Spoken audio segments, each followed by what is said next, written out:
hiring marketers is really a challenge. So marketers are in demand, and I look for several things. One is I look for people who I believe have digital DNA. So they don't talk about blogging, they actually blog. They don't talk about tweeting, they have a lot of followers and they retweet and they're sort of active. So I look for people who are doers and have digital DNA.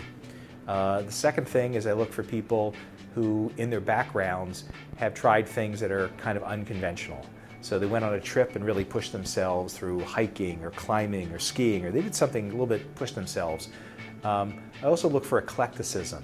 So people who have different interests but are very passionate. So I used to believe that it's nice to know a lot about a lot of different things, but increasingly I find myself drawn and love having people on my team who are very deep in some areas. It shows great interest and the ability to focus on some things. So if you play the clarinet, you're really a great clarinet player, but you don't play 12 instruments, If you're a great videographer and photographer, you're really into photography, you know a lot about it, not a whole bunch of other things.